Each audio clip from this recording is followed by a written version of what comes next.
નમસ્કાર વાલા વિદ્યાર્થી મિત્રો, કેમ છો? મજામાં નહીં? આજે આપણે જોવાના છે વાર્ષિક પરીક્ષા અપેક્ષિત 2026 એટલે કે ગાલા 21 અપેક્ષિત પ્રશ્ન સંગ્રહોમાં આજે આપણે ધોરણ 10 ગણિત વિષયનું વિદ્યાર્થી મિત્રો વિભાગ બીનું પ્રકરણ નંબર 6 જોવાના છીએ. બરાબર, તો વિડીયોમાં એન્ડ સુધી બનાવી રહેજો. વિડીયો ગમે તો લાઇક, શેર અને સબસ્ક્રાઈબ કરવાનું ભૂલતા નહીં. ગણિત સ્ટાન્ડર્ડની અપેક્ષિત છે. આપણે દરેક વિષયની અપેક્ષિતનું સોલ્યુશન મૂકીએ છીએ, તો આપણે યુટ્યુબ ચેનલ પર જલ્દીથી જોડાઈ જાઓ. ત્યાં તમને દરેક વિષયનું સોલ્યુશન મળી જશે. આની થ્રુ PDF મેળવવા માટે તે જ કોમેન્ટ કરો અને આપણા વોટ્સઅપ ગ્રુપમાં જોડાઈ જાઓ. બરાબર વિદ્યાર્થી મિત્રો, તો ચાલો આપણે અહીં વિભાગ બીના પ્રકરણ નંબર 6નું સંપૂર્ણ સોલ્યુશન જોઈએ. ચેપ્ટર નંબર 6નું નામ છે તમારે અહીંયા ત્રિકોણ.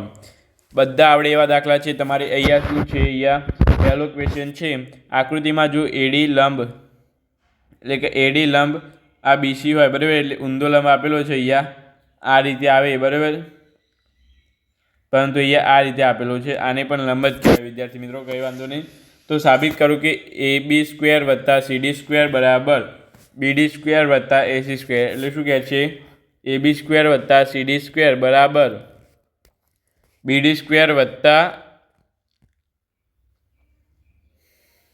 અહીંયા AB² બરાબર CD² બરાબર આ BD² અને આ બે, બરાબર. એટલે કે એમ કહે છે કે આ બંને બાજુઓનો સરવાળો બરાબર આ બંને બાજુનો સરવાળો, બરાબર. તો અહીંયા જોઈ લઈએ. ચલો વિદ્યાર્થી મિત્રો, તમે ત્રિકોણ ADC પરથી, એટલે કે ત્રિકોણ અહીંયા તમને આપેલો છે ADC પરથી AC બરાબર અહીંયા પાયથાગોરસનો ઉપયોગ કરીએ, બરાબર. ત્રિકોણ ADB પરથી પાયથાગોરસનો ઉપયોગ કરીએ માટે સમીકરણ 1 અને સમીકરણ 2 માંથી સમીકરણ 1 બાદ કરીએ વિદ્યાર્થી મિત્રો. તો પહેલાં તો તમારે અહીં AD કટ થઈ જાય, બરાબર. AB - AC² બરાબર BD - CD², બરાબર. એટલે અહીં તમારે બંને બાજુ તમારે કહી દેવાનું કે અહીં AB બરાબર આ CDને આ બાદ લઈ જવાનું વિદ્યાર્થી મિત્રો, અને આ ACને આ બાદ મોકલી જવાનું, બરાબર. એટલે તમારે થઈ જશે. ત્યાર પછી એ બીજો છે, આપેલ આકૃતિ પરથી Xની કિંમત ABCના સ્વરૂપમાં શોધો. તો અહીંયા વિદ્યાર્થી મિત્રો એકદમ સહેલો ક્વેશ્ચન છે, આવડી જાય એવો છે, બરાબર.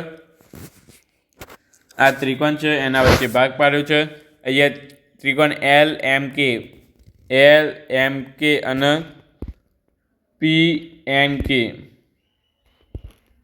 PNK અને LNK, બરાબર. LMK અને બીજો એક આવ્યો ખૂણો M અને N. આ ખૂણો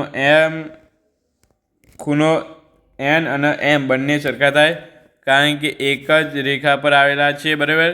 હંમેશા યાદ રાખવાનું વિદ્યાર્થી મિત્રો, આ બંને ખૂણા સરખા જ થાય. આ રીતે હોય તો આ બંને ખૂણા સરખા થાય, બરાબર.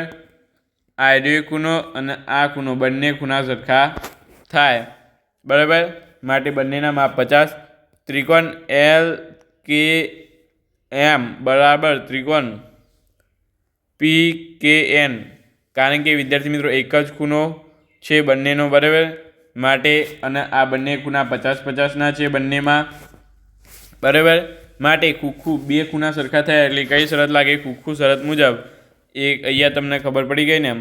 હવે વિદ્યાર્થી મિત્રો અહીંયા તમારે LM/PN બરાબર MK/NK કરીએ તો અહીંયા તમારે જવાબ મળશે, બરાબર. અહીંયા ધારી લેવાનું આપણે MN બરાબર B, NK બરાબર C. માટે અહીં તમારે X બરાબર આટલા મળશે, AC/B + C, બરાબર. ત્યાર પછી અહીંયા ત્રીજો ક્વેશ્ચન છે કે 6 મીટર અને 11 મીટર ઊંચાઈના બે થાંભલા સમતલ જમીન પર આવેલા છે. જો થાંભલા નીચે છેડાનું અંતર 12 મીટર હોય તો તેમના ઉપરના છેડાનું અંતર શોધવાનું રહેશે વિદ્યાર્થી મિત્રો. અહીંયા તમને આ IMP ક્વેશ્ચન છે, બરાબર. આકૃતિ તમને ખબર પડી ગઈ. હવે વિદ્યાર્થી મિત્રો આના પ્રમાણે તમે જોઈ લો, બરાબર. આવડી જાય એવો છે એકદમ. જોઈ લઈએ આપણે કે અહીં AB બરાબર CD એ અનુક્રમે 6 સેન્ટીમીટર અને 11 સેન્ટીમીટર તરફ બે થાંભલા છે જેમના વચ્ચેનું અંતર 12 સેન્ટીમીટર છે વિદ્યાર્થી મિત્રો. આથી એ બી બરાબર 6 મીટર આપેલું છે, બીડી બરાબર 12 મીટર આપેલું છે, સીડી બરાબર 11 મીટર, ખૂણો બી બરાબર 90 છે, ખૂણો ડી બરાબર 90 આપેલો છે. માટે અહીંયા એ સમાંતર બીડી થાય બરાબર. હવે ચતુષ્કોણ અહીંયા ત્રિકોણ એ બી ડી ઈમાં ખૂણો બી, ખૂણો ડી, ખૂણો ઈ, ખૂણો એ બરાબર 90 થશે વિદ્યાર્થી મિત્રો. માટે ત્રિકોણ માટે એ બી ડી ઈ લંબચોરસ છે. માટે અહીં એડી બરાબર એ બી બરાબર 6 સેન્ટીમીટર 6 મીટર થાય વિદ્યાર્થી મિત્રો. અને એ બરાબર બીડી બરાબર 12 મીટર થાય. ત્યાર પછી અહીંયા તમારે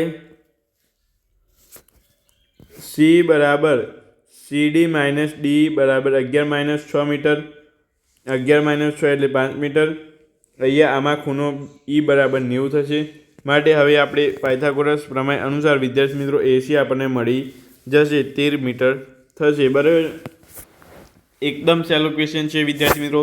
અને આની પીડીએફ તમારે જોતી હોય તો આપણા વોટ્સઅપ ગ્રુપમાં જોડાઈ જાઓ, ત્યાં તમને આની પીડીએફ આખી મળી જશે. વિડીયોને લાઇક, શેર અને સબસ્ક્રાઈબ કરવાનું ભૂલતા નહીં બરાબર. અને નીચે કોમેન્ટ કરી દેજો જેથી કરીને મને ખબર પડે કે તમે જ છો બરાબર. કારણ કે આપણે અપેક્ષિતની પીડીએફ કોઈને પણ આપતા નથી, વિદ્યાર્થીઓ માટે જ આપણે ઓપન કરી છે. અપેક્ષિતની પીડીએફ આપણે આપીએ છીએ, બાકી બીજા કોઈ પણ યુટ્યુબ ચેનલમાં આપણે પીડીએફ આપતા નથી બરાબર. તો અહીં આગળ આપણે હવે જોઈ લઈએ ક્વેશ્ચન નંબર 4 કે આપેલ આકૃતિમાં સીબી સમાંતર ક્યુઆર અને સીએ સમાંતર પીઆર.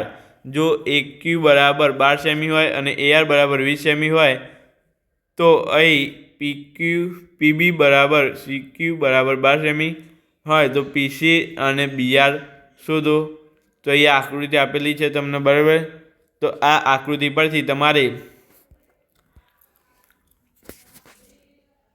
6.1 પ્રમેય મુજબ તમારે કરશો એટલે તમને અહીંયા પીસી મળી જશે બરાબર.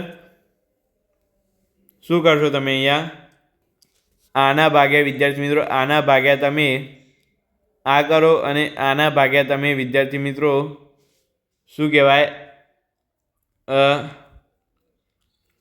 આના ભાગ્યા આ કરો, આના ભાગ્યા આ કરો બરાબર.